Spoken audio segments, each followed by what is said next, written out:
வரலாறு காணாத மழை வெள்ளத்தால் நெல்லை மாவட்டம் சின்னா பின்னமான நிலையில் நெல்லை மாநகர் பகுதிகள் 3வது நாளாக தத்தளிக்கின்றன.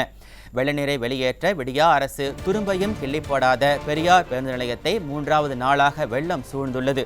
உணவின்றி மக்கள் தவிக்கும் நிலையில் ஆவின் பாலுக்கு கடும் தட்டுப்பாடு நிலவுகிறது.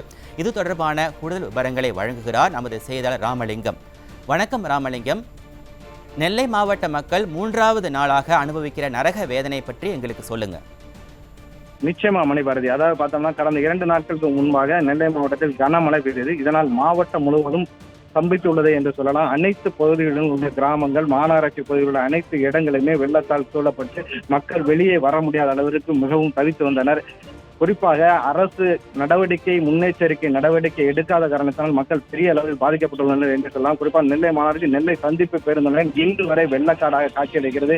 நெல்லை சந்திப்பு பேருந்து நிலையம் வெள்ளத்தில் மூழ்குவதை இன்னும் நாம் பார்த்து கொண்டிருக்கோம். அங்கு உள்ள நீரை விடியா அரசு இதுவரை வடிகட்டுவதற்கான எந்த முயற்சியும் எடுக்கவில்லை என்று சொல்லலாம். தொடர்ந்து தண்ணீர் அதிகமாக இருப்பதன் காரணமாக இந்த பகுதிக்கு அருகே உள்ள, அதாவது சிந்துகுந்தரை, செல்வி நகர், மேலிங்கபுரம், உடையார்பட்டி, காமராஜர் நகர் உள்ளிட்ட அனைத்து பகுதி மக்களும் சிக்கி உள்ளனர். அவர்களுக்கான தேவையான அடிப்படை வசதிகளான பால் வசதியோ குடிநீர் வசதியோ எந்த வசதியும் செய்து கொடுக்கவில்லை. இதனால் மக்கள் பெரிய அளவில் பாதிக்கப்பட்டுள்ளனர்.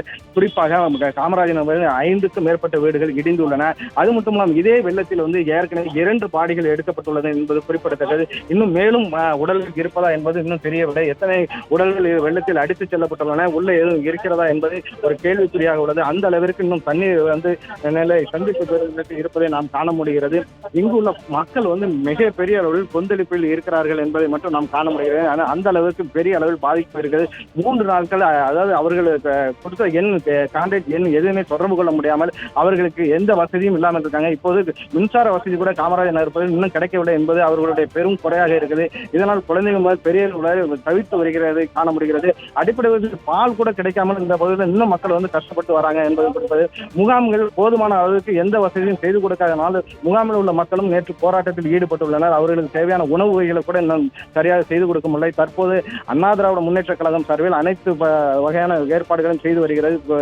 ஒவ்வொரு பகுதியாக அவர்கள் மாநகர மாவட்ட செயலாளர் கணேசராஜா தலைமையிலும் மற்றும் அவைத் தலைவர் பரணிசிங்கலிங்கம் தலைமையிலும் ஒவ்வொரு டீம் தனித்தனியாக பிரிக்கப்பட்டு சிந்துமுந்திரையில் பகுதி செயலாளர் சிந்துமுருகன் தலைமையில் அந்த பகுதியில் உள்ள மக்களுக்கு தேவையான அடிப்படை வசதிகளை செய்து கொண்டு இருக்கிறாங்க.